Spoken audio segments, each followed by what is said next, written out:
Dulu ya. Baik, teman-teman ya, selamat siang. Assalamualaikum warahmatullahi wabarakatuh. Waalaikumsalam. Waalaikumsalam Baik, warahmatullahi hari wabarakatuh. siang ini kita akan masuk sesi kuliah mata kuliah perhutanan sosial. Mohon maaf ya kemarin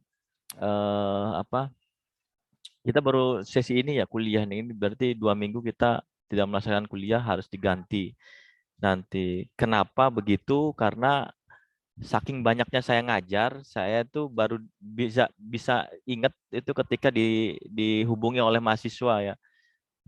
Jadi kemarin tuh saya nggak tahu perhutanan sosial tuh semester berapa, saya nggak ngerti aja. Makanya saya kemarin menghubungi kalian, jangan-jangan mata kuliah kebijakan kehutanan gitu ya. Gitu, dan ternyata benar. Nah, teman-teman, sebelumnya itu perhutanan sosial diampu oleh Pak Ilham ya, kalau tidak salah ya. Nah, semester ini baru saya ngajar perhutanan sosial. Mungkin prodi itu pertimbangannya mengajar ini sekarang dikembalikan ke ini ya. Dikembalikan ke background-nya ya. Nah, karena kebetulan background saya sosial, kemudian saya juga banyak menyelami dunia perhutanan sosial. Akhirnya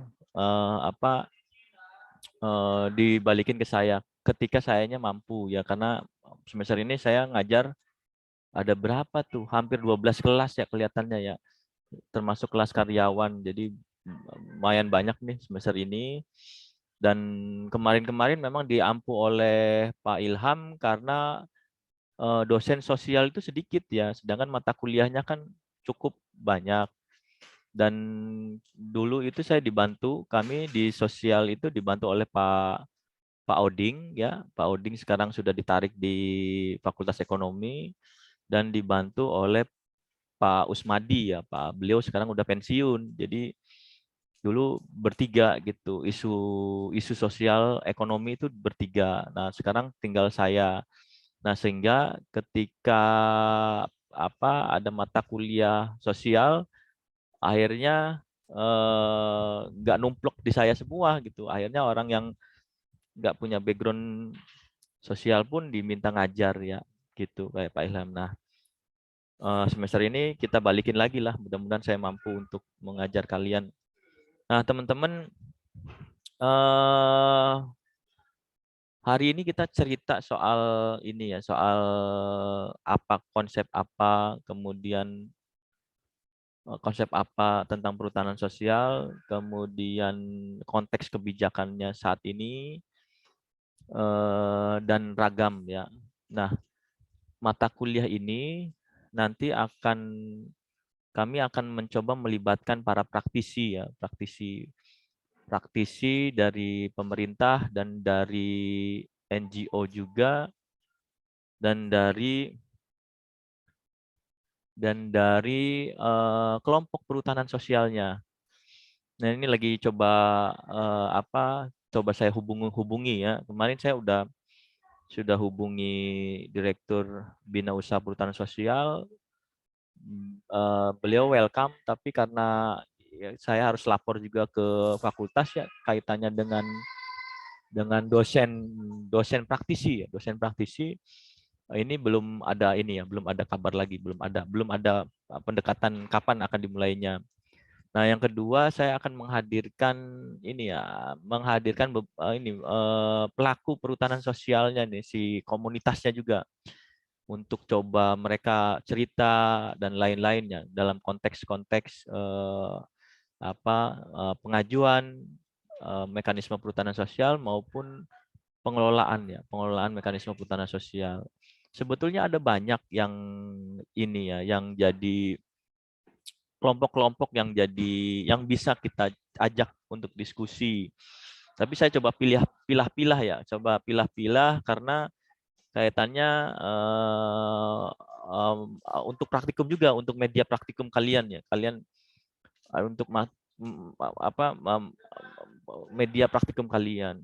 Kalau dulu di mata kuliah penyuluhan hutan, kita coba mendampingi kelompok mekanisme perhutanan sosial era pas sebelum UU CK ya, sebelum UU CK. Setelah UU CK kan agak berubah nih. Kelompok Kulin KK, mekanisme perhutanan sosial bentuknya kemitraan kehutanan.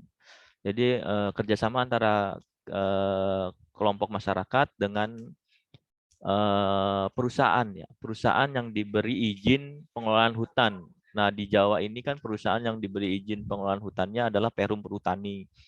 Nah, kemarin kita dampingi masyarakat ini ya, mahasiswa ya, mahasiswa mendampingi kelompok ini, namanya di desa ini, aduh saya lupa ya desanya, desa mana ya, nama kelompoknya kelompok wisata ini apa, saya lupa lah. Citundun ya, desanya Citundun. Desanya Citundun. Awal-awal pandemi. Jadi kita membantu untuk menyusun proposal mereka kepada kelompok, ada FGD di situ, kemudian mahasiswa mendampingi menyusun proposal 2 kelompok. Kelompok pertama di Desa Citundun, kelompok kedua di Desa Karangsari. Nah, dua-duanya kemudian kita presentasiin deh di Kementerian LHK ya pada waktu itu. Nah, hanya kemudian yang berangkat itu hanya kami, saya dan kelompok ya, karena pada waktu itu awal-awal pandemi ya, tahun 2020 tahun 2020 awal-awal pandemi, kita udah bersurat ke kementerian untuk berapa mahasiswa, dan kementerian juga udah memfasilitasi untuk ruangan, untuk konsumsi dan lain-lain. Tapi ada edaran dari rektor tidak boleh berangkat karena yang awal-awal pandemi. Awal-awal pandemi. Jadi musimnya lockdown itu loh. Jadi pas perencanaan mah belum lockdown. Nah, tapi ketika mau berangkat hari H lockdown. Jadi mahasiswa gagal untuk berangkat. Karena kita udah janji ke KLHK, yang berangkat adalah saya dan kelompok ya, 2 kelompok. Mereka presentasi hasil dari dampingan kita, dan alhamdulillah proposal yang diterima meskipun bukan dua-duanya, satu ya yang didanai oleh KLHK dan dapat bantuan 50 juta di tahun berjalan ya, kalau nggak salah di akhir tahunnya, di tahun berjalan. Nah, sebetulnya dua-duanya dapat, tapi kelompok yang Karangsari ini tidak mengajukan revisi proposal. Kan ada revisi proposal ya, perbaikan-perbaikan, tapi tidak diajukan. Saya nggak tahu alasannya ya, karena pandemi itu ya. Waktu itu kan perbaikan proposal pun saya terima dari kelompok tuh janjian benar-benar dengan panik gitu kan. Kita pakai pakai masker berlapis-lapis, pakai helm juga ketemuan dengan dia itu ya, saking panik.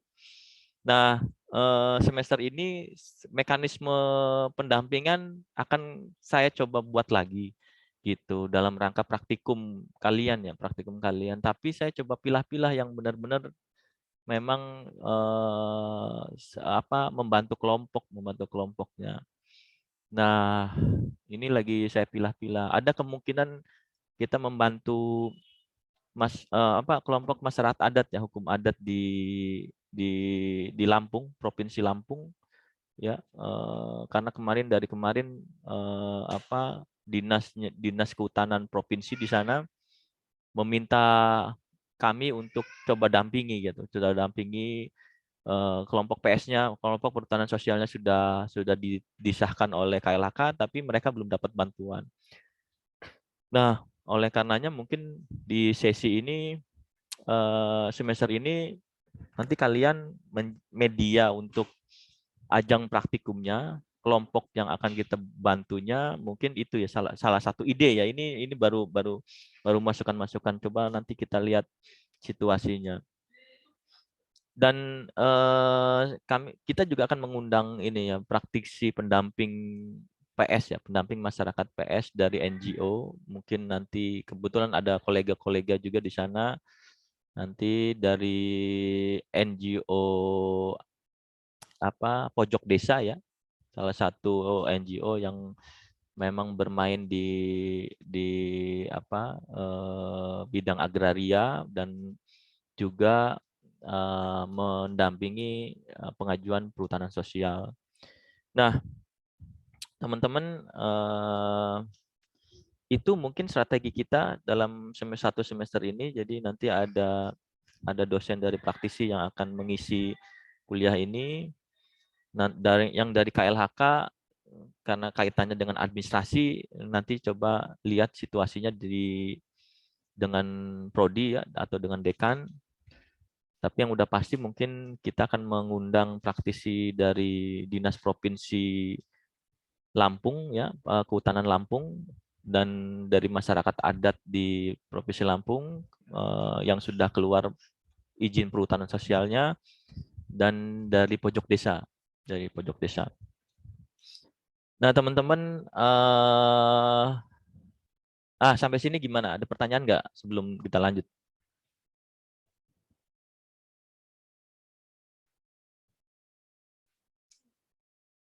Sambil ngisi absen ya, karena absen sampai jam 4 saya setting. Silakan sambil ngisi absen. Sebelum saya lanjut, apa ada pertanyaan? Tidak ada, Pak. Belum ya, belum ada ya. Belum, Pak. Oke, saya sebelum ke materi ya, saya mau ngajak diskusi dulu deh. Kamu kan pernah dengar ya istilah ya perhutanan sosial. Nah, menurut kamu tuh sejauh ini yang kamu tahu tuh perhutanan sosial itu apa sih? Saya pengen tahu deh. Saya pengen tahu dari 4 orang deh gitu, biar tahu gambaran kamu tentang perhutanan sosial. Harus komentar ya, nanti nggak dilanjut nih, ngancam.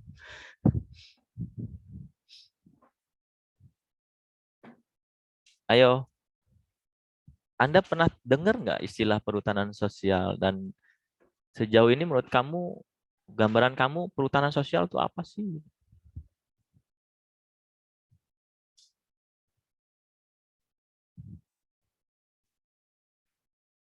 Halo? Wah, ini pada...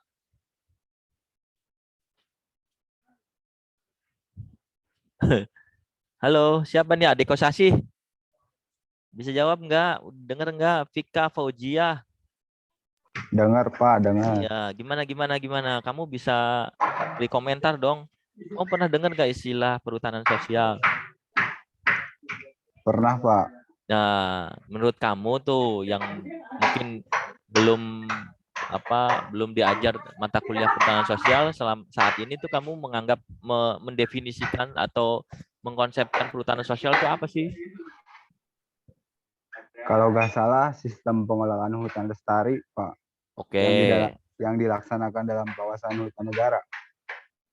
Oke, apa yang spesifiknya? Anda tahu nggak? Kalau sistem pengelolaan hutan lestari yang dilaksanakan di hutan negara, kan semuanya juga begitu, dikelola oleh perusahaan, dikelola oleh negara, juga konsepnya harus lestari. Nah, yang spesifik ada nggak? Yang lain coba. Belum tahu, Pak. Iya, Ari Febiana atau siapa nih? Bibit mau komentar? Baik, Pak, mungkin sistem pengelolaan hutan lestari yang ada di kawasan hutan adat yang dikelola oleh masyarakat setempat itu sendiri, Pak. Oh, oke. Ya, oke. Menurut kamu beda dengan AD itu ini ya, di kawasan hutan adat kan gitu ya. Oke, kita simpan dulu. Yang lain siapa nih? Rio, Rifki, Alia, ada yang tahu?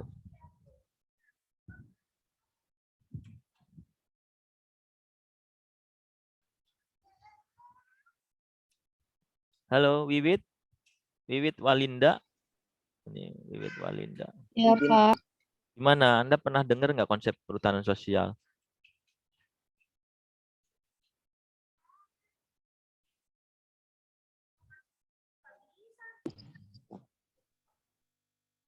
Perhutanan sosial itu misalkan bertujuan untuk meningkatkan kesejahteraan masyarakat, Pak. melalui pola pemberdayaannya dan dengan tetap berpedoman pada aspek kelestarian. Oke, apa kata kuncinya dari Bibit? Pemberdayaan ya, pemberdayaan masyarakat, mengacu ke kelestarian juga. Oke, satu lagi. Wildan, Fahru Roji, dan stay tune Pak. nggak? Mana Wildan? Ya Pak, Wildan gimana Wildan? kurang tahu Pak. Nggak tahu. Oke, belum pernah tahu ya. Kameranya dong dibukain dong. Semuanya coba dibuka. Pengen ngecek dulu nih. Jangan-jangan kamu ngilang lagi. Nah, Ari ada tuh di ruang tamu kayaknya nih. Tuh, siapa lagi tuh? Muhammad. Oh. Oji ada, Leli ada. Perdipa, Api. Oke, ini teman-teman. Ini teman-teman semester 6 ya? Iya, Iya, Pak. Pak. Oke, iya iya. Iya Pak. Ya. Sekalian ini ya, sekalian ingetin ya. Kalian kan sekarang udah mengontrak SUP ya, SUP. Jadi kalau bisa semester ini atau akhir semester lah minimal, kamu sudah melaksanakan SUP ya. Ini dalam rangka kamu harus cepat sesuai dengan waktu ya. 4 tahun harus lulus. Itu ya, itu ya. Yang mau ikut program penelitian saya di payung penelitian saya, silakan. Yang udah penuh sebetulnya, tapi ada lagi agenda penelitian ke arah model ini, model regresi linear ya, model regresi linear hutan rakyat. Itu boleh boleh ikut silakan. Baik teman-teman ya, iya betul ya, memang beberapa tadi jawaban dari teman-teman ada yang betulnya, tapi ada yang kurang pas ya, kurang lengkap lah sebenarnya. Jadi sebenarnya perhutanan sosial tuh sistem pengelolaan hutan ya, paradigma sistem pengelolaan hutan. Bukan cuma sistem pengelolaan hutan sebenarnya ya, ini paradigma sistem pengelolaan hutan, di mana dia menitik beratkan kepada lingkungan sosial di sekitarnya. Lingkungan sosial di sekitarnya berarti pasti dikelola oleh masyarakat di sekitarnya, komunitas di sekitarnya. Nah, tentu sesuai dengan aspek kelestarian ya, karena kan memang paradigma pengelolaan hutan kita semuanya mengacu ke ke aspek kelestarian. Nah, apa bedanya dengan kenapa disebut dengan paradigma ini? Bagian dari salah satu paradigma. Karena paradigma sebelumnya menekankan pengelolaan hutan itu dilakukan oleh negara dan atau oleh industri yang skalanya besar. Jadi ada istilah namanya forest industry ya, forest industry. Jadi dikelola oleh pengusaha-pengusaha besar dengan pendekatan-pendekatan teori-teori pengelolaan hutan ya. Makanya ada silvikultur, ada manajemen hutan, kemudian dibekali ilmu-ilmu yang lain, karena perspektifnya adalah pengelolaan hutan itu ditangani oleh negara dan industri-industri besar. Nah, pada eranya paradigma itu, masyarakat itu belum dianggap, belum mampu mengelola hutan secara lestari. Paradigma itu ya, paradigma itu. Nah, kemudian perhutanan sosial itu bukan cuma program kebijakan nih. Program kebijakan dalam rangka pemberdayaan masyarakat bukan hanya sekedar itu. Jadi ini diawali dari konsep-konsep paradigma baru, di mana pengelolaan hutan itu harus inline ya. Inline itu masuk di dalam sistem sosial sistem yang ada di dalam masyarakat, sosial sistem yang ada di dalam masyarakat. Dan konsep-konsep ini sudah cukup lama ya, sejak digaungkan workshop tentang social forestry pertama kali ya, tahun 78 kalau tidak salah, workshop social forestry pertama kali. Nah, dari sana itu FAO ya kalau nggak salah yang menggaungkan itu. Nah, kemudian itu konsep itu tahun 78 itu kan memang era-era di mana industri kehutanan tuh jadi puncak-puncaknya populer. Ya. Sehingga konsep social forestry itu nggak populer gitu di tahun itu ya. Karena lagi booming-boomingnya tuh tahun 70 sampai 80 itu lagi booming-boomingnya di berbagai negara tentang industri kehutanan. Ya, HPH zaman dulu namanya HPH ya, hak pengelolaan hutan. HPH dari sektor swasta banyak diberi izin, mereka ratusan ribu hektar itu diberi izin untuk memanfaatkan hutan, untuk mengelola memanfaatkan hutan. Ada izin untuk pengusahaan hutan alam itu ya mereka diizinkan untuk memanen kawasan hutan alamiah, dipanen kayunya, dan kemudian menerapkan sistem silvikultur. Ada sistem silvikultur hutan alami, jadi permudahan alamiah, ada permudaan yang dibantu ya, permudaan TPTI dan lain-lainnya permudaannya. Dan itu lagi booming-boomingnya. Jadi istilah social forestry di tahun itu hanya jadi jargon doang gitu. Belum masuk ke konstruksi kebijakan di berbagai negara. Nah, kemudian dari konsep itu karena ada workshop atau pertemuan ya internasional tentang social forestry, beberapa akademisi di beberapa negara mulai gitu menekuni riset-riset kaitannya dengan perhutanan sosial. Riset-riset kaitannya dengan perhutanan sosial, istilah-istilah perhutanan sosial tuh banyak ya. Ada community forestry, ada social forestry ya. Ada di Indonesia ada namanya kehutanan masyarakat. Gitu. Nah, di Indonesia sendiri konsep pasca itu ya, pasca adanya workshop tentang international workshop ya tentang social forestry, itu beberapa peneliti sosial yang mengajar di kehutanan itu menekuni bahkan membentuk sebuah komunitas-komunitas ya. Ada namanya yang terkenal pertama kali adalah FKKM ya, Forum Komunikasi Kehutanan Masyarakat. Nah, itu mungkin dibentuk dan didirikan tahun 90-an. Ya memang telat, tapi memang para perintisnya itu baik dari UGM, terutama dari UGM ya, awal-awal dari UGM dulu.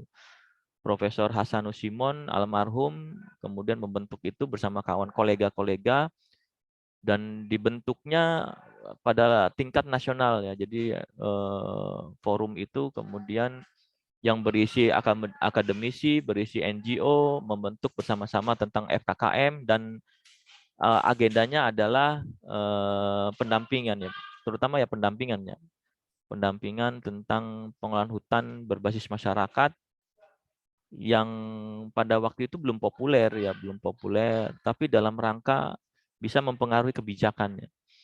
Jadi termasuk mereka meneliti bagaimana bentuk-bentuk kehutanan masyarakat ya. Nah, kemudian era di mana berlakunya Undang-Undang Kehutanan 41 tahun 1999, di situ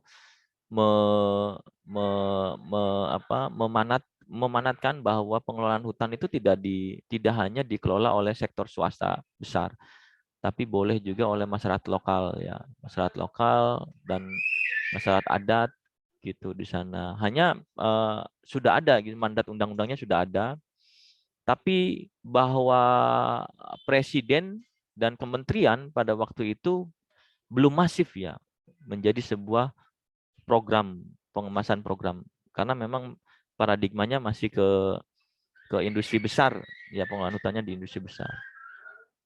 Sudah ada kebijakannya tapi belum masif ya, belum masif, sehingga pada era berbagai menteri-menteri era Presiden Habibie, Megawati, dan SBY itu belum masif ya. Jadi geraknya lambat.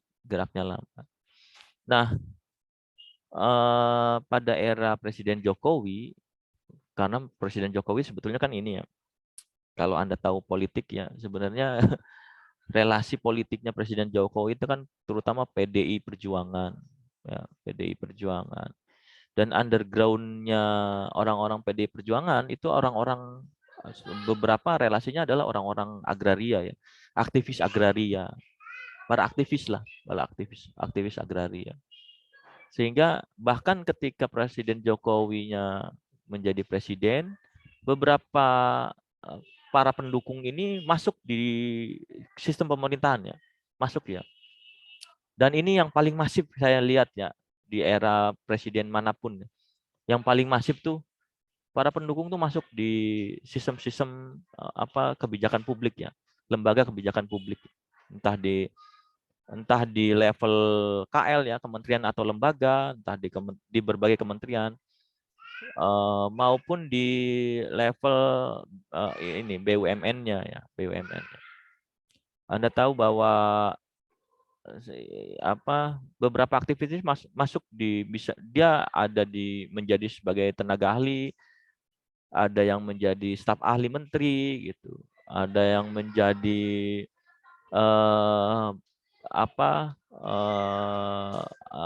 level kepemerintahan ya, pejabat publik ya. Jadi ada yang menjadi direktur atau sekretaris sekjennya di dalam level kementerian. Yang saya tahu, yang saya bisa amati gitu, Anda tahu misalnya kayak Dr. Nur Fauzi. Dr. Nur Fauzi ini aktivis agraria nih, yang dia mendampingi petani Pasundan ya. Dia mendampingi, pokoknya aktivis agraria yang agenda pendampingannya adalah masyarakat kecil di sekitar hutan yang ingin kekuasaan tanah kehutanan ini coba dikendalikan juga oleh rakyat kecil di sekitarnya, tidak hanya oleh swasta. Dan mereka biasanya aktivis agraria itu concern ke pendampingan konflik-konflik agraria, termasuk konflik-konflik agraria kehutanan. Nah, ada juga Mirna Safitri, dia masuk ke Badan Restorasi Gambut. Nah, jadi ini salah satu contoh di mana aktor-aktor aktivis itu di era Jokowi itu masuk. Nah, teman-teman, ternyata yang saya amati, aktor-aktor politik ini bisa mewarnai ya bagaimana pelaksanaan kebijakan, mewarnai wajah kebijakan kehutanan. Salah satunya adalah yaitu memasifkan program perhutanan sosial, memasifkan. Ya, di samping itu teman-teman, terjadi perubahan struktur kelembagaan di KLHK ya, di Kementerian Lingkungan Hidup dan Kehutanan, di mana untuk memuluskan agenda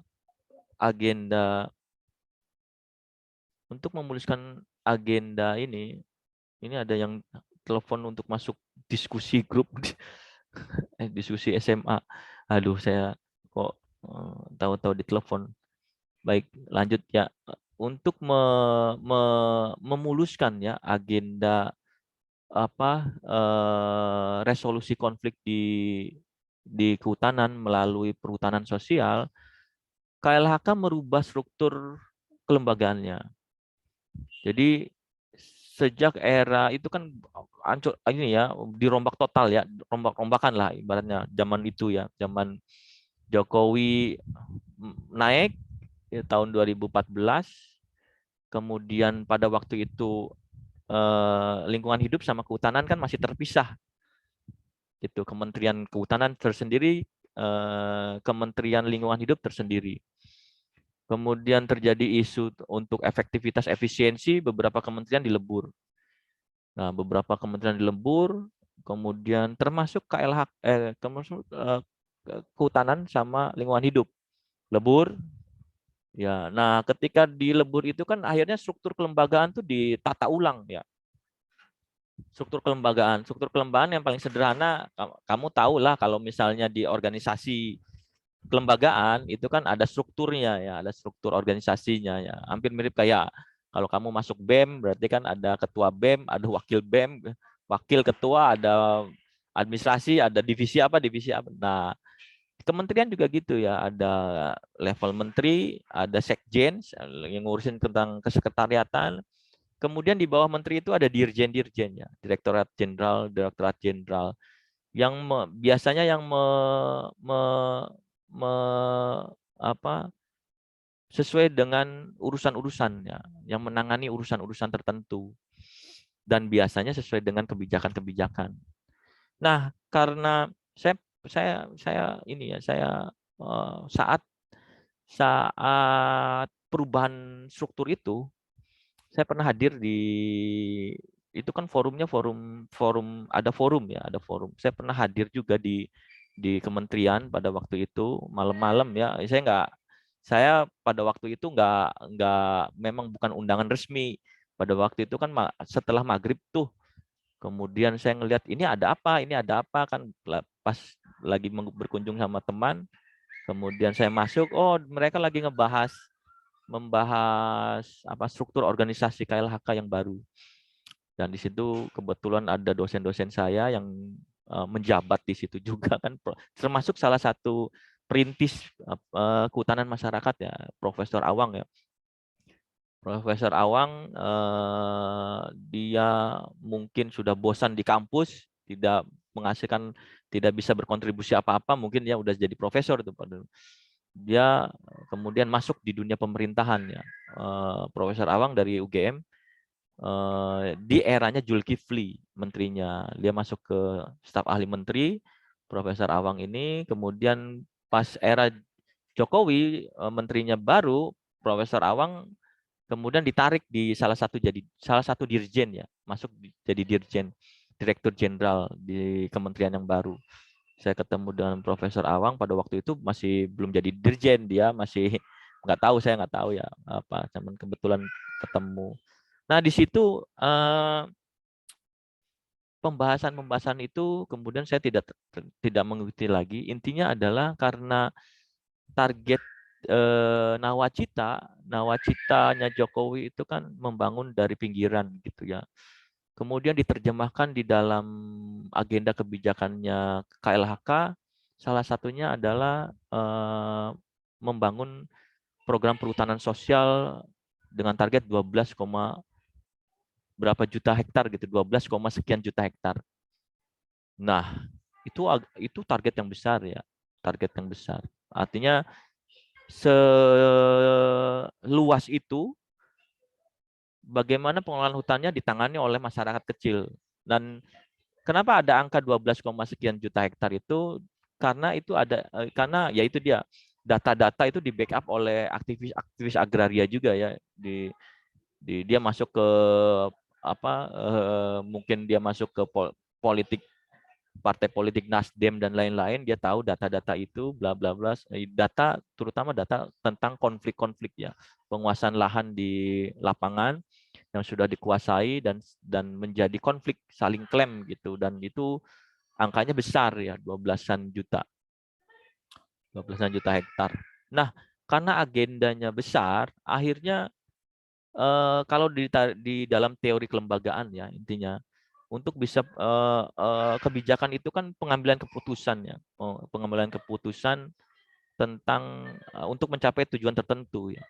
Nah, pengambilan keputusan itu butuh instrumen nih. Instrumennya ya salah satunya ya peraturan, organisasi, adanya anggaran, adanya sarpras, adanya SDM, yaitu instrumen-instrumen untuk mewujudkan itu.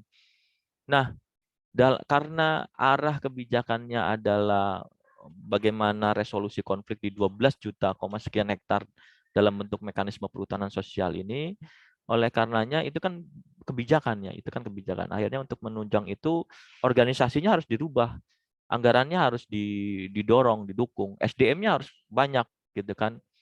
Kan instrumen peraturannya harus dibuat. Sehingga salah satu langkahnya dibentuklah dirjen, salah satu dirjen yang sebelumnya nggak ada.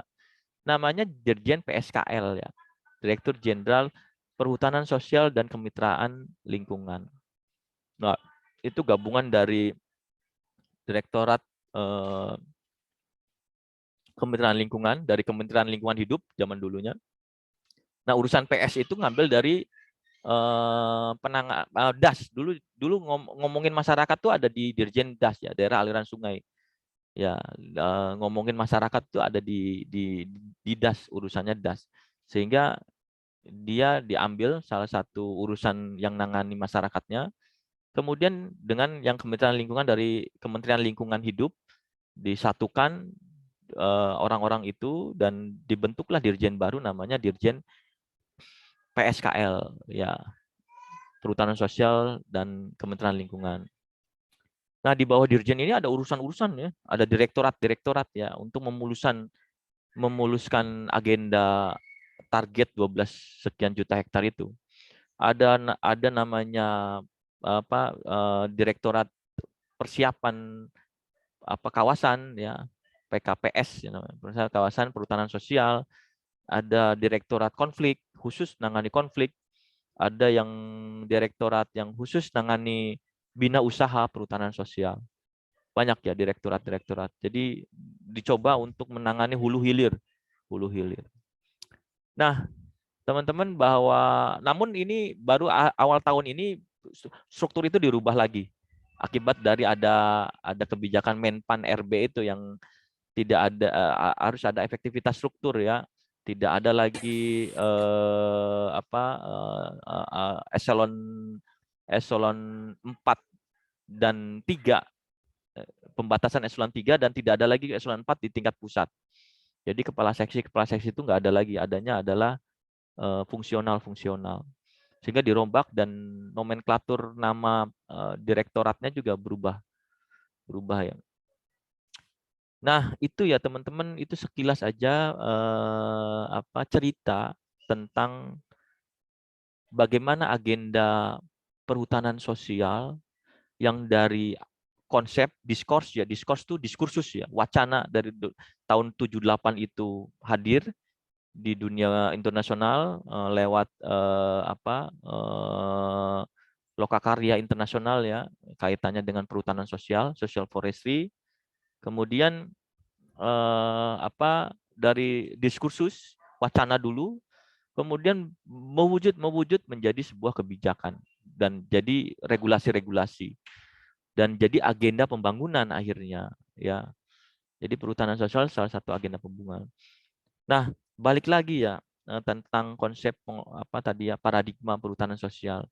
Jadi secara teoritis nih ya, ini nggak ngomongin soal aspek kejiban. Secara teoritis sebetulnya perhutanan sosial itu ingin menghadirkan pengelolaan hutan itu terintegrasi dengan sistem sosial. Jadi dia inline dengan sebuah situasi sosial di dalam lingkungannya. Pengelolaan hutan itu harus inline dengan situasi sosial di dalam lingkungannya. Jadi ini kalau ngelihat agenda teori ini sebenarnya pendekatannya kayak hubungan ekosistem dengan sistem sosial ya. Ekosistemnya hutan, sistem sosialnya itu ya yang berkaitan dengan masyarakat di sekitar hutan itu. Nah saat ini pendekatan pengelolaan hutan itu nggak seperti itu, bukan, perspektifnya nggak kayak ekologi manusia. Perspektifnya itu hanya pure ngomongin soal aspek ekonomi, Ya, pemanfaatan, aspek pemanfaatan dalam rangka pembangunan, di situ dalam rangka menciptakan pertumbuhan ekonomi negara, ya, tapi harus memperhatikan ekologi gitu kan dalam pengelolaannya. Nah, jadi tapi ujung-ujungnya sebenarnya awalnya adalah ekonomi. Nah, untuk menunjang ekonomi itu akhirnya harus ada yang ngelola hutan gitu. Yang ngelola hutan adalah si perusahaan besar ini, sektor perusahaan besar ini. Nah, ini kemudian berubah paradigmanya, ya hutan itu harusnya terintegrasi dengan sistem sosial di lingkungannya. Dalam rangka dia yang tahu tentang situasi hutan di lingkungannya kan. Gitu. Ini makanya kenapa perhutanan sosial itu bagian dari paradigma ya, bagian dari paradigma. Jadi arahnya beda. Hanya pelaksanaan kebijakannya sebenarnya bukan agak melenceng ya, tapi kemudian ada dinamika di sana di pelaksanaan kebijakan. Ternyata karena pertama kan di dalam ilmu pengetahuan itu kan ada 3 aspek filsafat ilmu pengetahuan. Ya, makanya misalnya mata kuliah perhutanan sosial kita juga harus tahu dulu nih aspek epistemologisnya, apa itu perhutanan sosial, terus teori-teorinya apa sih yang disebut teori. Dia ngomongin debat-debat teori dan konsep kan akhirnya. Terus ada ontologinya, bagaimana dia mencapai teori itu gitu. Bagaimana untuk mencapai teori itu metodologi apa yang harus dipakai. Terus ada aksiologinya, manfaatnya buat apa sih ini kan. Nah, di dalam perjalanannya saya lihat kemudian agak masuk ke cuman lebih ke sisi praksisnya, sisi aksiologi ya, sisi agenda tentang pemberdayaannya,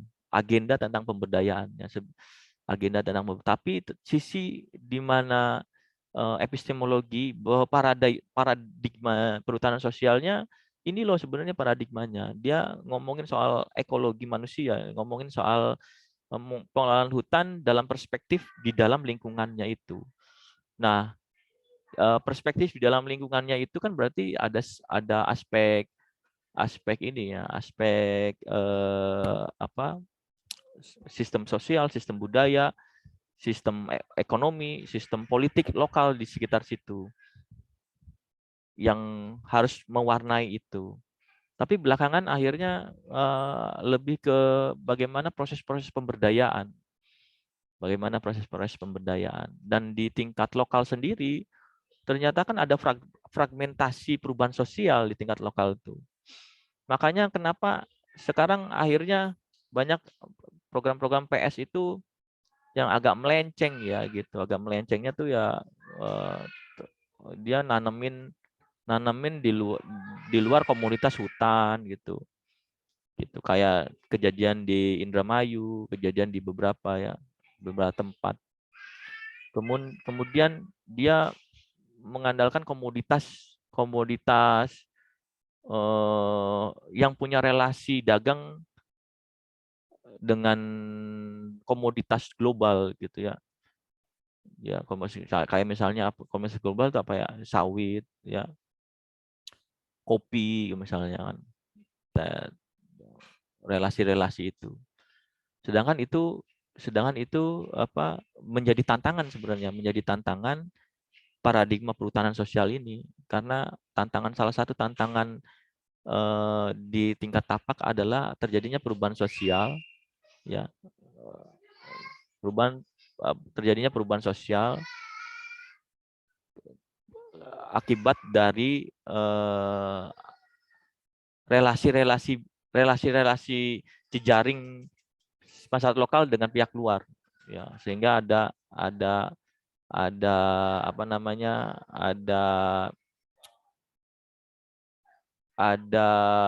perubahan-perubahan komoditas di tingkat masyarakat.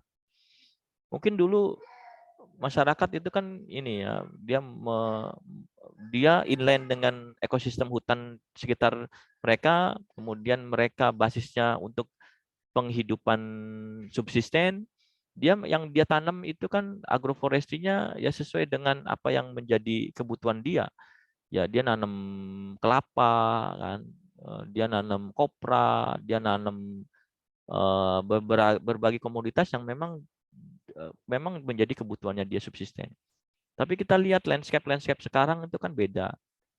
Kemudian masyarakat di beberapa tempat sudah nanam karet, nanam kopi, nanam sawit gitu. Yang itu bagian dari relasi dagang global gitu ya. Dan bukan menjadi sistem livelihood-nya masyarakat ya sebenarnya. Dia karena sistem livelihood-nya masyarakat sekarang berbasiskan perdagangan, bukan berbasiskan subsisten ya. Apa yang dibutuhkan, tapi basisnya adalah perdagangan, uang ya, uang. Kalau udah dapat duit ya sudah dia bisa beli apapun gitu. Tapi kalau dulu itu subsisten itu kan sesedikit mungkin aliran uang tuh sesedikit mungkin aliran transaksi dagang transaksinya. Dia lebih membudidayakan sesuatu yang menjadi kebutuhan dia, apa yang dia makan. Pola pertukarannya sedikit gitu, sedikit. Nah, sekarang kan udah pola perdagangan ya, pola perdagangan. Akhirnya banyak ketika dia berinteraksi dengan orang-orang luar, para pebisnis, para investor dari luar, akhirnya mereka mencoba berbudidaya yang memang bukan menjadi bagian dari sistem penghidupan lokalnya ya, yang alamiah. Contohnya apa? Misalnya gini, Anda nanam sawit, ya, nanam sawit, sawit itu kemudian kan yang kamu jual itu cuman ini doang, apa namanya, tandannya ya, hasilnya. Kamu masyarakat nggak bisa ngolah ya, ngolah menjadi minyak gitu. Dia nggak punya teknologi gitu. Makanya ini bukan livelihood asli gitu. Ini memang semata-mata perdagangan. Karena perdagangan. Dia harus nanam itu. Karet termasuk karet. Karet juga kan komoditi global. Karet.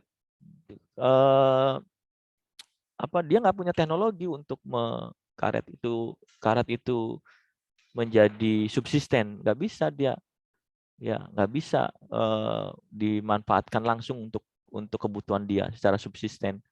Sawit juga sama, meskipun itu jadi minyak, tapi dia nggak bisa untuk dia olah menjadi subsisten.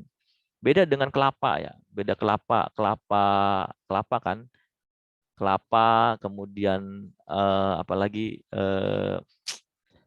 aren gitu. Itu bagian dari subsisten itu karena memang di beberapa tempat akhirnya kan memang masih ada ya aren.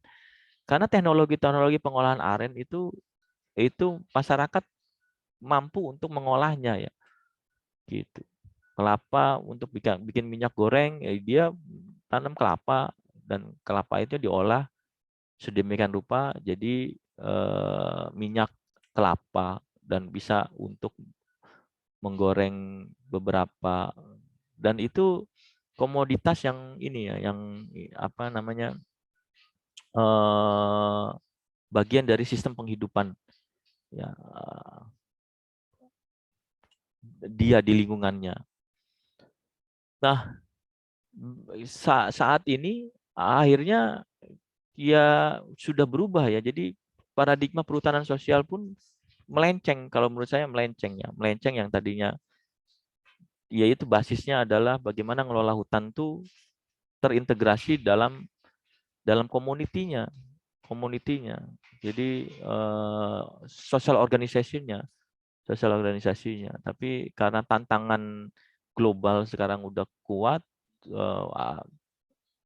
perdagangan udah masif, akhirnya perhutanan sosial itu hanya jadi agenda untuk ini doang, untuk bagaimana masyarakat mendapatkan akses agraria, akses tanahnya. Tanahnya entah dia akan ditanamin apa, karena dia berhubungan dengan investor dan lain-lain, dia terserah mereka akhirnya. Nah ini yang jadi agak melenceng. Jam 2:19. Waduh, saya banyak cerita ya. PPT-nya belum ditampilin. Oke. Ada pertanyaan dulu nggak? Saya coba mau tampilin PPT ini nih, paradigma. Ada pertanyaan dulu nggak? Izin bertanya, Pak. Oke, siapa nih? Apa nih? Akmal ya, kamu Mal gimana Mal? Ini Pak, kalau PHBM itu sama perhutanan sosial nggak? Atau PHBM itu termasuk produk perhutanan sosial? Nah ya, oke, bagus ya pertanyaannya. Kalau secara konsep dan teori yang tadi saya bilang paradigma perhutanan sosial itu apa, itu sebenarnya PHBM itu bukan perhutanan sosial. Kalau secara konsep dan teori ya, yang sebenarnya. Nah, tapi kalau misalnya melihat konsep yang ada, yang diduga, yang dimaknai oleh orang-orang umum saat ini, seolah-olah itu perhutanan sosial gitu, karena kan dia menjadi resolusi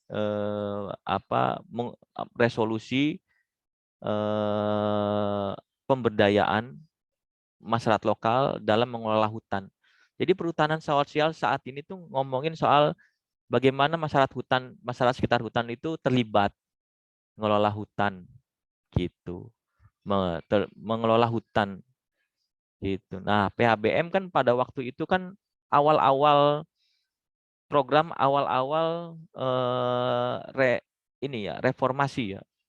Jadi dia mulai dicanangkan tuh tahun 2000-an, itu pun jadi model, dan pertama kali diterapkan modelnya itu di Kuningan ya, salah satunya di Kuningan. Di Kuningan malah itu modelnya.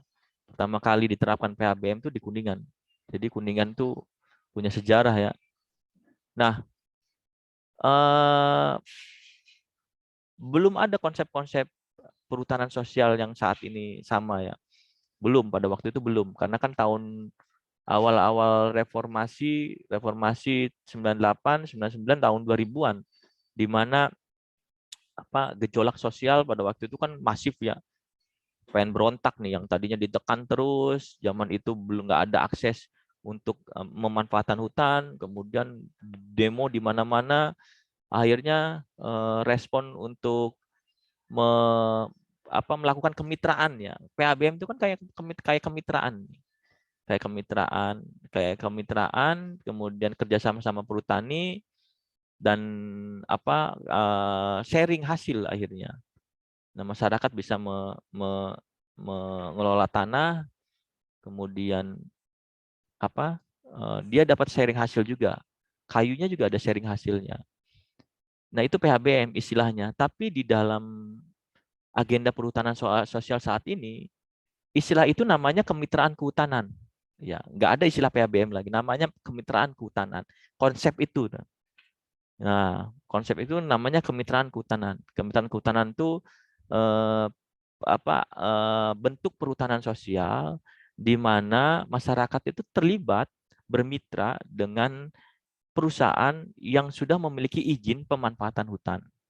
Ya, kan izin pemanfaatan hutan tuh tersebar di mana-mana ya, bukan cuma di Jawa. Kalau di Jawa dengan perhutani. Nah, perhutani dulu punya agenda namanya PHBM. Sekarang istilah PHBM itu bukan istilah baku kebijakan lagi, namanya kemitraan kehutanan. Ya. Nah, di luar Jawa juga begitu ya, ada kemitraan kehutanan. Nah, di beberapa tempat PHBM itu masih berlangsung istilah itu, konsep itu, karena kan perhutani memasifkan agenda perhutanan PHBM itu sejak tahun 2000 dan menjadi agenda kebijakan perusahaan ya. Nah, setelah eranya Siti Nurbaya dengan menggulirkan PS perhutanan sosial, ini sebenarnya ada tarik menarik ini ya, karena kan ngelihatnya ancaman terhadap perhutani ya, karena agenda perhutanan sosial, apalagi para aktivis agraria itu banyaknya di Jawa gitu. Dia mendampingi konflik-konflik penguasaan lahan oleh masyarakat di Perum Perhutani. Nah, kemudian karena ada agenda PS ini, konflik-konflik itu ditangani lewat mekanisme PS. Ya, di Jawa itu namanya ada mekanisme kemitraan kehutanan ya, dengan skemanya Kulin KK ya. Kulin KK ya. Nah, itu ya. Jadi PHBM itu apakah masih ada? Ada ya, ada. Ada beberapa program yang belum kemudian berubah namanya, atau masih dipakai di masyarakat karena masyarakat mengenalnya itu PHBM. Padahal saat ini namanya adalah Kemitraan Kehutanan dan kemungkinan belum didaftarkan program kemitraan ini karena perhutanan ini juga tidak masif mendukung secara penuh ya, karena dia juga dapat izinnya dari negara. Ketika negara punya kebijakan tentang perhutanan sosial ya dia harus ngikutin ya, tapi tidak terlalu serius gitu ibaratnya tuh loh, ya oke lah saya ikut gitu loh. Gitu sehingga di tingkat tapak itu program-program PHBM-nya belum terdaftar sebagai mekanisme skema perhutanan sosial, banyak gitu. Jadi secara sejarah PHBM itu sebenarnya konsepnya tuh sebenarnya bukan ini ya, bukan perhutanan sosial. Tapi kalau secara teori dan konsep, dia konsepnya itu semacam konsep teori-teori. Kalau pakai teorinya teori pengelolaan hutan bersama masyarakat ya, pengelolaan SDA bersama masyarakat. Ada beberapa teori kan, ada teori devolusi, ada teori co-management kan gitu ya. Nah, kemitraan ini ngomongin soal teori co-management. Nah, kalau devolusi ini ngomongin soal teorinya perhutanan sosial. Ini dari aspek penguasaan lahan ya. Nah, jadi ini ya, kita ada beberapa paradigma yang agak ngaco kalau menurut saya ya. Jadi kalau ngelihat wacana teorinya, satu yang dikembangkan oleh pakar-pakar rimbawan ya, pakar-pakar akademisi rimbawan. Satu yang ditangani oleh pakar-pakar ini ya, agraria, pengelolaan hutan, pengelolaan sumber daya alam gitu. Nah, dua-duanya itu punya teori-teori konsep. Yang satu ini ngomongin bahwa pengelolaan hutan tuh harus inline dengan sistem sosial di sekitarnya. Nah, kalau yang ini ngomongin soal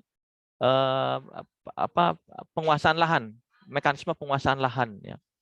Jadi ada teori-teori kayak Ostrom, kayak Ostrom ya. Ostrom ngomongin soal beberapa tingkat tentang penguasaan lahan gitu. Nah, di dalam teori pengelolaan sumber daya alam berbasis masyarakat ada beberapa tingkat-tingkat ya. Ada sumber daya alam itu dikelola oleh negara ya, state property dikelola oleh negara. Nah, ada sumber daya alam itu dikelola oleh masyarakat, namanya devolusi. Nah, ada yang itu dikelola oleh keduanya, ya, namanya co-management gitu. Nah, PHBM itu masuknya ke co-management ya, karena masyarakat tuh dia bermitra sama perhutani ya. Nah, kalau kayak mekanisme yang lain kayak hutan desa, hutan HTR, hutan tanaman rakyat, hutan adat, itu mekanismenya devolusi ya. Jadi masyarakat dikasih hak akses untuk mengelola tanah hutan ini untuk dikelola oleh mereka. Jadi kalau ngelihat dari apa yang menjadi dominan, ya, yang terjadi adalah perhutanan sosial itu dikonsepsikan di bawah landasan teori-teori pengelolaan hutan berbasis masyarakat, bukan teori-teori yang dikonsepsikan paradigma ini oleh rimbawan ya, tentang pengelolaan hutan itu inline dengan sistem sosial. Jadi ini yang berkembang. Makanya ada konsep-konsep ini yang berkembang adalah bagaimana cara menguasai lahan, tanah hutan. Caranya yang tadinya dikuasai oleh industri sekarang dan dikuasai oleh negara, sekarang dikuasai oleh masyarakat. Nah, dengan mekanisme devolusi ya dikuasai penuh oleh masyarakat, dan mekanisme co-manajemen, kemitraan kehutanan. Waduh, jadi lama ya. Ya ini diskusi dulu deh, saya nggak masuk ke ini dulu ya, masuk ke PPT. Nah, coba nih, saya coba lihat teman-teman bahwa ini nih ya, perhutanan sosial itu ada 5. Makanya kan selalu kalau misalnya ada dokumentasi gitu, orang-orang KLHK terutama Dirjen PSKL nih kalau lagi foto-foto dia memunculkan ikonnya mereka tuh yaitu 5 telapak tangan ini ikonnya mereka, karena mereka punya 5 mekanisme PS ya. Pertama HD itu hutan desa, kedua HKM itu hutan kemasyarakatan, ketiga HTR hutan tanaman rakyat, keempat tuh hutan adat ya HA, dan kelima itu kemitraan kehutanan ya. Bedanya apa sih kelimanya? Beda ya, beda. Yang empat tuh mirip ya, tapi siapa yang kelompok institusi kelompok kelembagaannya siapa, ini yang membedakannya. Jadi mirip 4-nya, cuman yang membedakan hanya 1 antara 4 dan 1 itu kemitraan. Kemitraan kehutanan itu bedanya dia co-manajemen. Co-manajemen itu yaitu gabungan antara 2 pihak yang terlibat untuk mengelola hutan. Kalau yang 4 HD, HKM, HTR, HA itu adalah devolusi, konsep-konsep devolusi, yaitu mengalihkan kekuasaan pengelolaan tanah kepada masyarakat. Ya, tanah hutan ya ini ya, tanah hutan. Nah, kalau perbedaannya adalah HD itu kelembagaannya desa gitu. HKM itu kelembagaannya kelompok ya, kelompok masyarakat, baik dari koperasi atau kelompok biasa, mewujud dari satu ngelola hutan, skemanya banyaknya skemanya adalah agroforestry ya. Nah, kalau HTR ya sama ya, kelompok juga masyarakat, tapi fokusnya adalah kayu. HTR hutan tanaman rakyat, dan dia nanam ya, hampir mirip kayak HTI ya, tapi ya HTI kan hutan tanaman industri oleh kelompok swasta. Kalau HTR itu hutan tanaman rakyat, jadi dia memang agendanya hutan tanaman. Ini nanam, investasinya nanam kayu gitu dia, saya bla bla bla. Nah, kalau HA itu hutan adat. Hutan adat tuh ya kelembagaannya adalah masyarakat hukum adat. Gitu. Ada mekanismenya. Nah, kalau kemitraan ya itu dia, kemitraan itu kerjasama antara industri ya, swasta dengan masyarakat di sekitarnya. Gitu. Nah, ini agenda untuk kebijakan PS-nya 12,7 hektar ya, juta hektar, 12,7 juta hektar. Klaim Jokowi kan harus kayak, karena dulu pokoknya 5 tahun awal dia harus selesai. Nah, ternyata memang belum selesai. Jadi periode pertama itu baru 30 apa 40% lah dari target 5 tahun pertama sampai 2019 ya. Kemudian periode kedua nih, 5 tahun kedua periodenya Jokowi belum juga sampai 12,7 juta hektar. Jadi ternyata nggak gampang gitu. Kalau swasta mah kan langsung 1 unit izin swasta ratusan ribu hektar gitu. Izin ini, izin itu sekian ratus ribu hektar. Jadi untuk mencapai 12 juta hektar tuh mungkin gampang ya. Dan mekanisme kan cuma izin, plak gitu perizinan. Tapi kalau perhutanan sosial, agenda perhutanan sosial ini nggak gampang. Nggak gampangnya itu ya kita harus menentukan dulu siapa, nyiapin dulu kelompoknya, diverifikasi dulu, diusulkan dulu mekanismenya, kemudian diverifikasi oleh KLHK, kemudian baru ditetapkan. Kalau hutan adat lebih panjang lagi, hutan adat itu dia statusnya harus masyarakat hukum adat gitu, bukan cuma masyarakat adat doang. Jadi ada mekanisme dari Kementerian Dalam Negeri yang yang menunjukkan bahwa adat ini, masalah adat ini udah disahkan menjadi masalah hukum adat, dan yang mengesahkannya ya pemerintah daerah gitu. Selama yang mereka itu belum ada pengesahan begitu, ya nggak bisa diituin hutan adat. Ini yang membuat administrasi ini yang membuat itu lama gitu, lama. Jadi, tapi mengurus administrasi ini karena ini masuk ke hukum formalnya pemerintah, akhirnya harus ditempuh gitu. Masyarakat adat juga kalau belum ada pengakuan dulu, dia masih ketar-ketir, atau belum ada pengakuan dari Kementerian LHK tentang hutan adat, ya dia ketar-ketir.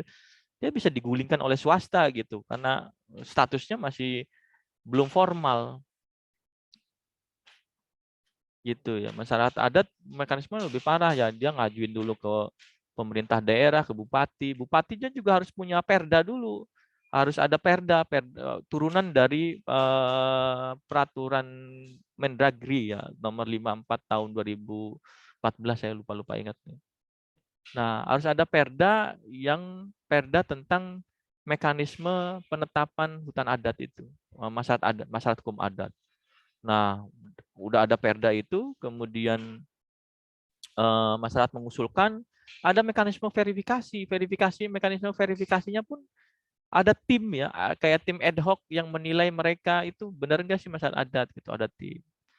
Nah, jadi prosesnya panjang banget tuh, belum kudu ditunjuk, belum ini, belum itu, kemudian baru di SK-kan. Nah, segitu tuh baru pengaku SK, udah dapat SK dari bupati tentang masyarakat hukum adat, itu statusnya belum terdaftar hutan adatnya oleh KLHK. Ada proses lagi yang namanya ngajuin PS tentang hutan adat itu, agar mereka benar-benar diakui hutan adatnya dan dia nggak diganggu kalau. Nah, ini yang proses panjang ini yang bikin administrasinya rumit ya, dan target 12,7 juta hektar ini akhirnya nggak gampang, karena ada proses-proses administrasi yang ribet, rumit, dan itu harus ditempuh dalam rangka verifikasi ya, karena kita nggak tahu. Banyak sekali oknum-oknum di lapangan itu ya, masyarakat komunitas, kemudian itu KTP-nya orang mana, itu didomplengi oleh swasta, banyak ya kasus-kasus ketika KLHK belum ada Dirjen PSKL, banyak yang kayak gitu. HKM itu diusulkan, kemudian sebenarnya di balik itu adalah sektor swasta yang main, dia ngemodalin orang-orang masyarakat untuk ngusulin. Dan kemudian kalau udah dapat HKM-nya, tanamin sawit semuanya, lain, dan tidak ada verifikasi. Ini yang menyebabkan kemudian dibentuklah Dirjen PSKL untuk memproses administrasi dan dalam rangka verifikasi salah satunya. Dan segitu pun masih ada ya kecolongan-kecolongan, karena dinamika sosial di tingkat lapangan itu memang tidak bisa diendus secara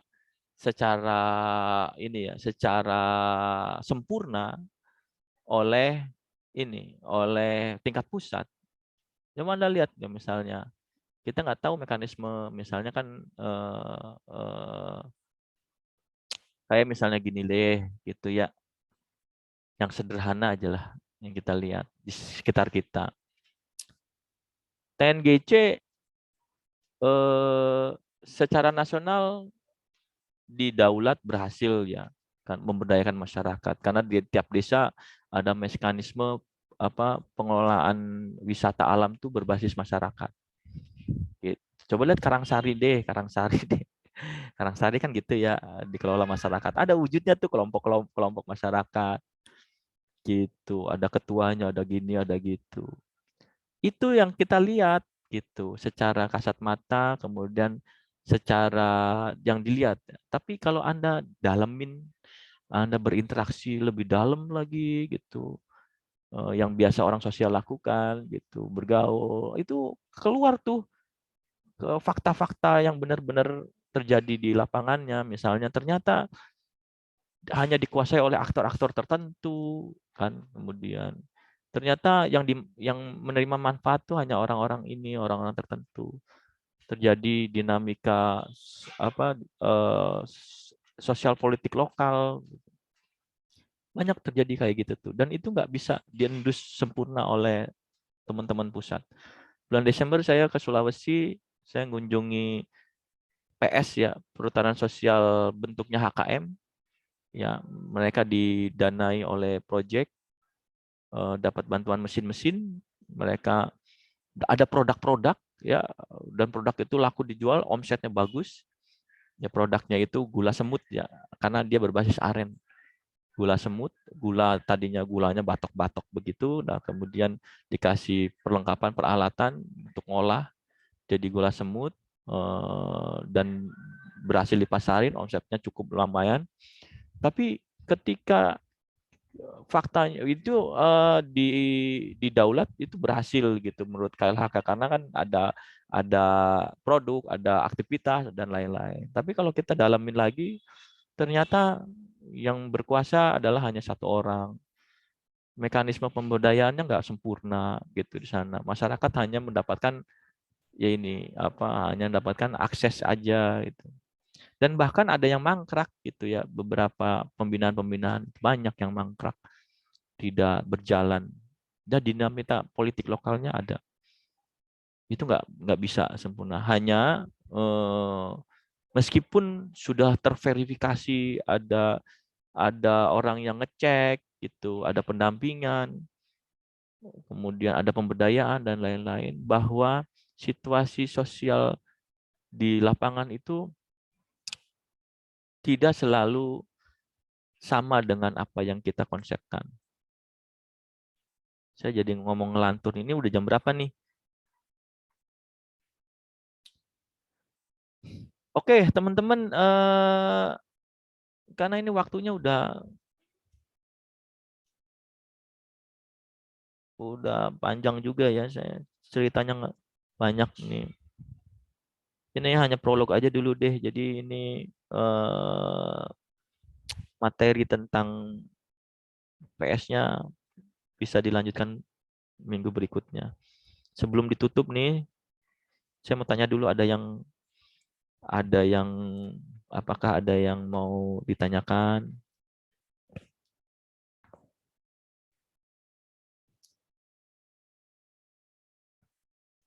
Akmal, sudah jelas nggak? Kira-kira tadi? Jelas, Pak. Jelas Terima ya? kasih. Ya. Ke yang lain? Ari, Perdipa, apa lagi nih? Yang lain? Rifki, Aang, Wildan?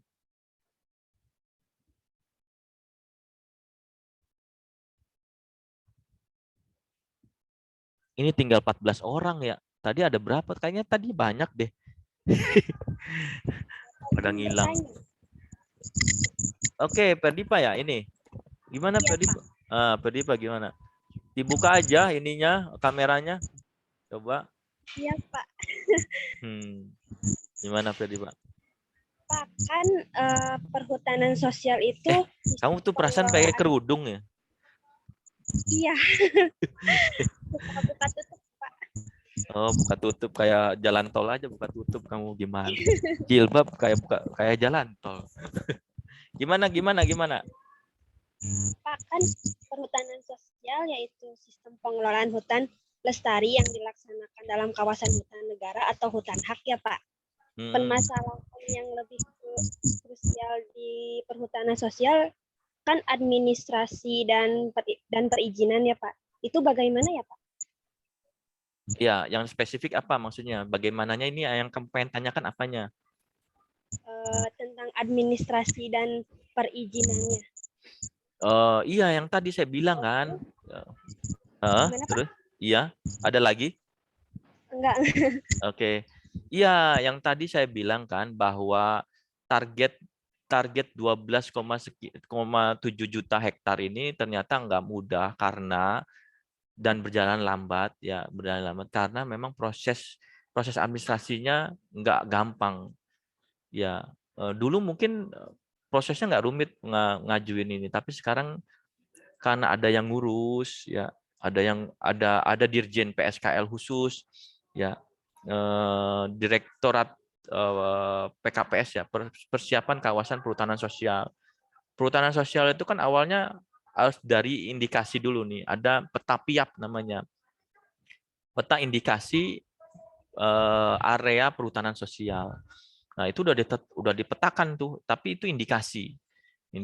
Nah, Direktorat PKPS itu kemudian menindaklanjuti indikasi itu. Dia membangun, karena kan dia kan memverifikasi itu banyak ribuan. Jadi tiap tahun tuh bisa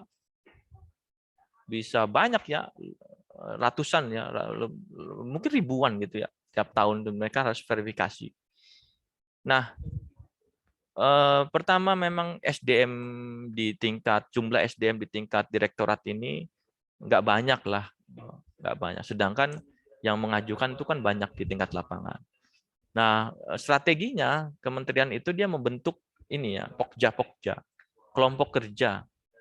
Nah, untuk membantu untuk proses-proses administrasi pokja. Saya di Jawa Barat juga terlibat pokja itu ya. Di Jawa Barat itu terdiri dari NGO, pendamping, dan akademisi. Ya, pokja itu. Nah, pokja itu akan membantu memverifikasi. Ya. Tapi sebelum diverifikasi sebenarnya prosesnya itu kan dari ini dulu, dari sosialisasi, ada informasi tentang PSKL gitu. Nah, sedangkan saat ini ada ketimpangan informasi ya. Jadi informasi dikuasai akhirnya oleh orang-orang yang tahu kebijakan. Misalnya NGO kan tahu kebijakannya, tahu isu-isu baru tuh apa, wah ada mekanisme. Akhirnya sekarang kemudian ini jadi agendanya, cuannya para NGO nih untuk mengajukan perhutanan sosial. Karena kan ada kepentingan ekonomi politik juga kan, saya lihat memang ada kepentingan politik ekonomi. Nanti mungkin bisa dijelasin oleh NGO pojok desa lah ya. Ya di sana. Nah, pertama memang diajuin dulu. Sebelum diajuin tuh persyaratan harus lengkap. Ya harus ditetapkan kelompoknya kan, oleh desa ditetapkan. Kemudian siapa kelompoknya, siapa aja, KTP diusulin, wilayahnya di mana aja. Nah, ini tuh harus ada gitu. Administrasi ini tuh harus ada. Ini belum diverifikasi nih. Jadi, nah, proses mendampingi untuk melengkapi administrasi ini nggak gampang, nggak mudah. Apalagi misalnya kalau misalnya merekanya udah berkelompok ya, si masyarakat lokalnya udah berkelompok itu nggak susah. Tapi coba kalau konfliknya itu mereka nggak terkoordinasi dengan baik itu di tingkat tapak. Jadi dia harus dirapatkan dulu, dibentuk kelompok dulu, itu lama itu ngerapatin banyak orang, nyatuin satu persepsi itu kan nggak mudah.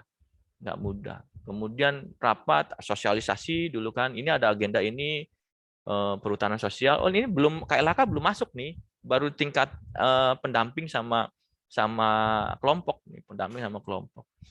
Terus disiapin ininya syarat-syaratnya, baru diajuin masuk berkas pengajuan. Nah itu juga nggak langsung ditangani ya, karena kan si KLHK itu dia melayani di satu nasional ya, berbagai daerah ngelayanin. Mungkin kan apalagi SDM-nya kan nggak banyak gitu misalnya. Jadi ngecek, mengagendakan untuk verifikasi bersama pokja, kelompok kerjanya di tingkat tapak. Nah, tentu itu kan memiliki anggaran yang cukup. Jadi kalau nggak ada anggaran ya nggak mungkin dia verifikasi kan. Dia kan harus ada tim KLHK turun ke lapangan. Jadi dan anggarannya tuh saya yakin pasti ya walaupun besar tapi kan memang ada batasannya gitu sesuai anggaran. Kalau nggak ada anggarannya bagus ya nggak. Saya pernah diskusi sama yang nangani ini di Direktorat PKPS, kebetulan teman saya ya, mereka cerita bahwa anggaran dia terbatas. Kalau kita dikasih anggaran yang banyak besar, ya kita bisa target 12,7 juta itu ya bisa tercapai gitu kan. Karena dia harus verifikasi, dan satu verifikasi itu bisa puluhan atau ratusan juta, dia harus ngeluarin duit. KLHK itu harus mengalokasikan karena ada perjalanan dinas kan ke lokasi, ada pertemuan kecil, itu puluhan juta, dan itu lokasinya di mana-mana. Itu masuk ke KLHK, diverifikasi, kalau ada anggaran misalnya ada, selama ini sih oke-oke aja sih, tapi harus ngantri memang. Masuk verifikasi, terus diproses, diverifikasi. Nah, ada yang misalnya adanya nggak lengkap atau kurang dan lain-lain, dia harus ngelengkapin tuh kelompoknya tuh, ini kurang ini, bla bla bla, ini kurang ini. Masuk lagi. Nah, kemudian baru bisa ditetapkan. Gitu. Nah, ini ya memang prosesnya nggak cepat gitu. Tapi ini adalah bagian administrasi itu kan untuk ini ya, kita untuk bisa menata bagian dari tata kelola ya administrasi. Kayak misalnya di kampus deh, kamu kan nggak bisa langsung ayo ikut kuliah gitu,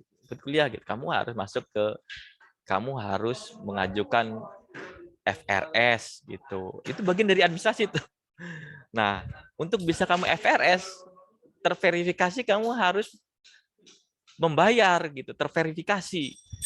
Jadi sistem memverifikasi kamu itu harus menjadi mahasiswa aktif. Caranya apa? Membayar.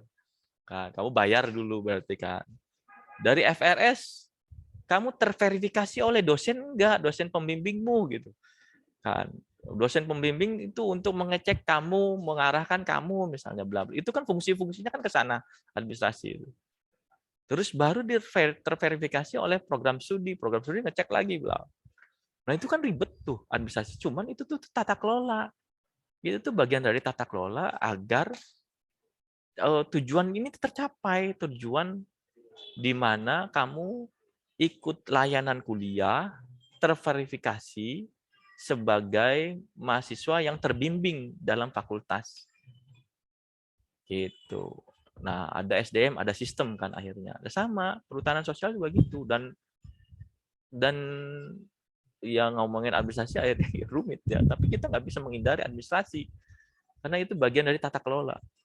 Cuman masalahnya bagaimana kita mengkoreksi administrasi ya, mengkoreksi dan menciptakan inovasi-inovasi administrasi yang itu memudahkan. Misalnya gini, deadlock, ada beberapa tahap administrasi itu macet gitu. Macet itu kita lihat kenapa sih macetnya gitu, solusinya apa. Misalnya gini, dulu misalnya di dalam sistem kuliah kita ada tahap-tahap yang membuat itu macet. Macetnya misalnya ya ini karena dosen lama memverifikasi bla bla bla bla, izin masuk lama, atau mahasiswanya salah, tidak tahu cara menginput yang benar, dia nggak tahu strateginya, salah lagi, balik lagi. Nah, itu kan kemacetan ini apakah yang diperbaikinya apa? Yang diperbaikinya sistem tools-nya, instrumennya, ataukah misalnya memang mekanismenya dibuat lagi yang lebih ini, mekanismenya, ada pengumuman kah, ada apakah, dan lain-lain kan. Termasuk tentang anggaran juga, misalnya anggaran. Ada aja misalnya kayak misalnya ini makan kita nggak tahu ya, ini mah hanya contoh-contoh kecil. Ada akibat dari anggarannya kecil, administrasi juga nggak mungkin bisa berjalan normal. Misalnya gini, si pelaku yang memverifikasi tidak ada anggaran untuk diberi insentif, dia akhirnya ogah-ogahan untuk memverifikasi misalnya, ogah-ogahan. Cek aja, dan dia nggak terlalu agak abai gitu. Itu kan bisa jadi bencana juga. Nah, ini yang bikin proses ini jadi jadi terlihat ada beberapa masalah hambatan. Nah, ini yang jelas mah administrasi itu kita nggak bisa hindari karena itu bagian dari governance ya, tata kelola ya. Kan ada teorinya, teori sosial tentang birokrasi itu adalah, birokrasi itu nggak ngomongin tentang pemerintah, birokrasi itu ngomongin soal administrasi, tata kelola ya. Teorinya Weber itu ada, teori sosialnya Weber. Oh ya, oke. Gimana tadi Pak? Jadi itu ya, jawaban simpelnya adalah ini lambat karena administrasi itu nggak mudah, ada beberapa masalah-masalah memang. Ada di aspek SDM, ada di aspek anggaran, ada di aspek pengetahuan yang itu membuat langkah-langkahnya panjang. Gitu ya. Gimana? Paham nggak? Paham, Pak. Terima Oke. kasih ya. Oke. Yang lain ada lagi pertanyaan?